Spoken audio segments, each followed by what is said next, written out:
Dinikahi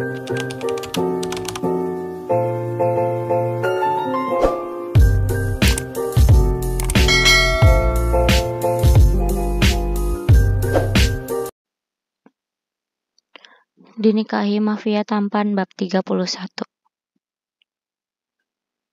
Ima bingung dengan pertanyaan suaminya itu. Maksudnya gimana ya, Mas? Di pondok ini cuma ada kantin ini aja khusus guru, ucap Ima. Atau begini saja, setiap jam makan siang, aku jemput kamu biar kita makan sama-sama. Gimana? Tanya Nick. Boleh aja sih. Tapi emangnya Mas gak sibuk? Kan Mas pasti banyak kerjaan. Lagi pula jarak dari kantor ke sini lumayan loh. Nanti capek di jalan pula. Tanya Ima lagi. Buat kamu, apa sih yang enggak? Capek gak masalah, asal bisa makan sama-sama. Jawab Nick. Asal gak ada yang bisa natap kamu kayak gitu lagi. Batinnya. Nick sangat geram melihat tatapan Adam. Ustadz macam apa seperti itu? Katanya Ustadz harus menundukkan pandangannya. Tapi kenapa dia malah curi pandang ke istriku? Kurang ajar. Batin Nick kesal. Ya udah kalau Mas maunya begitu, aku sih nurut aja. Jawab Ima. Ia selalu patuh pada suaminya. Nick melamun. Tapi kalau memang mereka mengajar di tempat yang sama, artinya Ima sering ketemu lama laki-laki itu dong. Gumam Nick dalam hati.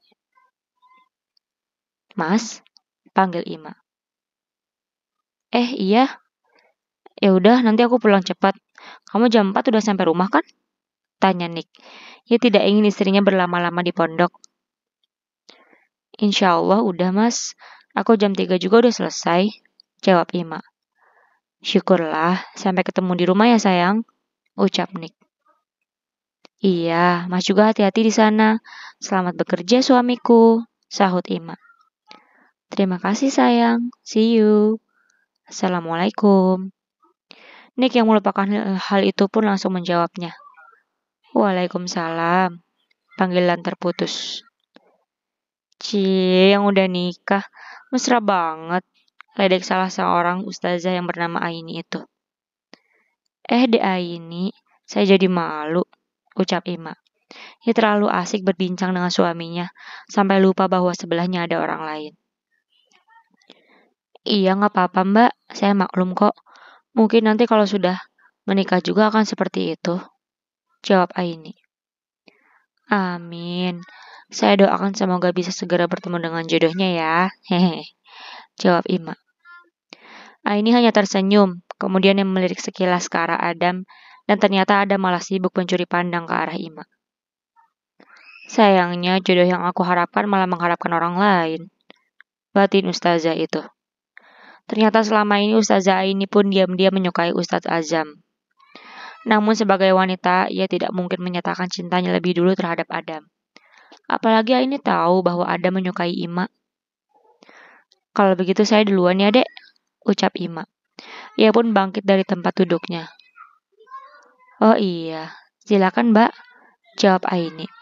Ia masih melanjutkan makanannya sambil berharap Adam tidak beranjak dari sana. Meski hanya seperti itu, Aini sudah cukup senang bisa berada di tempat yang sama dengan pria yang ia sukai. Walaupun mereka tidak hanya berdua. Ya Allah, jika memang dia jodohku, dekatkanlah. Jika bukan, mohon jauhkan dan hilangkan perasaan ini dari hatiku. Batin Aini sambil menunduk. Saat sedang berjalan, Ima bertemu dengan Umar. Assalamualaikum Pade, sapa Ima. Kemudian ia bersalaman. Waalaikumsalam. Bagaimana kabarmu nak? Tanya Umar. Melihat raut wajah Ima, Umar cukup senang karena keponakannya itu terlihat bahagia. Alhamdulillah baik. Maaf ya Pak De, aku belum sempat datang ke rumah lagi. Soalnya aku juga masih adaptasi dengan Mas Nik. Jawab Ima. Tidak apa-apa. Sekarang kan kamu sudah jadi istri orang. Prioritas kamu adalah suamimu. Tapi bagaimana? Apakah Nik memperlakukanmu dengan baik? Tanya Umar. Alhamdulillah baik. Justru lebih baik dari yang aku kira. Mudah-mudahan selamanya seperti itu. Jujur, awalnya aku sempat meragukan suamiku. Ya, namanya juga belum kenal kan. Agak aneh aja dia tiba-tiba datang melamar. Jelas Ima. Tapi setelah menikah ternyata dia sangat baik. Dia memperlakukanku layaknya istri. Dia berusaha mencukupi kebutuhan aku dan menanggung semua biaya hidupku. Dan entah kenapa dia itu bisa bikin aku nyaman kalau ada di dekatnya. Jelas Ima. Umar tersenyum. Alhamdulillah, artinya kalian sudah mendapat mawadah dalam pernikahan kalian, sehingga kamu bisa nyaman berada di dekat suamimu. Jujur saja, Pade sendiri sempat khawatir. Pade takut dia tidak memperlakukanmu dengan baik, apalagi dia kan lama di luar negeri. Bisa saja kan dia lupa akan budaya negara dan agama kita. Ima tersenyum. Pade tenang aja. Alhamdulillah meski begitu, suamiku selalu sholat di masjid. Ya, meski mungkin ilmu agamanya belum begitu dalam, tapi insya Allah perlahan dia pasti akan jadi lebih baik. Ima yang tidak pernah netting itu selalu percaya pada suaminya, sehingga ia mudah dibohongi oleh Nick. Apalagi selama ini Nick tak pernah menunjukkan gelagat aneh di hadapan Ima. Amin ya robbal alamin. Kalau begitu Pade bisa tenang sekarang. Tugas kamu tinggal satu lagi, ucap Umar. Apa itu? Tanya Ima. Memberikan cucu untuk keluarga Pak Haris. Apalagi ini anak tunggal. Pasti Pak Haris mengharapkan cucu dari kalian, ujar Umar. Mohon doanya saja, Pade. Yang penting kan kami sudah usaha. Mudah-mudahan Allah segera memberikan momongan untuk kami, jawab Ima. Amin. Ya itu maksud Pade. Kalian harus berusaha ya. Masalah hasilnya kita serahkan pada Yang Maha Kuasa, ucap Umar.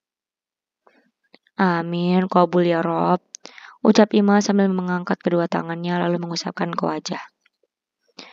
Ima belum menyadari siapa suaminya sebenarnya, sehingga ia mengharapkan momongan. Jika Ima tahu apa yang Nick lakukan di belakangnya, entah ia masih mau menerima atau tidak. Di tempat lain, Nick sedang serius bekerja. Tiba-tiba ia teringat akan istrinya. Sepertinya tidak akan aman jika aku seperti ini terus, gumam Nick sambil melamun. Ia khawatir suatu saat Ima akan mengujinya. Sementara ia belum memiliki bekal ilmu agama. Bahkan bacaan sholat saja ia lupa. Apa aku harus belajar lagi? Bahaya kalau suatu saat dia minta aku mami. Tapi aku harus cari guru di mana? Gumam Nick lagi. Kemudian ia menyandarkan punggungnya dan memejamkan matanya. Menghadapi istri yang memiliki ilmu agama cukup tinggi seperti Ima tidaklah mudah. Ia merasa jadi sangat kecil. Sehingga Nick selalu was-was jika Ima membahas apapun yang berhubungan dengan agama. Kenapa jadi rumit seperti ini? Dulu aku sangat membenci wanita berhijab. Tapi kenapa malah mendapat istri seorang ustazah? Apa ini yang dinamakan takdir? Ucap Nick sambil melamun. Sore hari Ima meninggalkan pondok.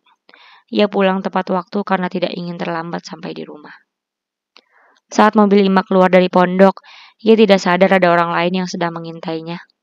Orang yang ada di dalam mobil itu pun membuntuti Ima. Sambung.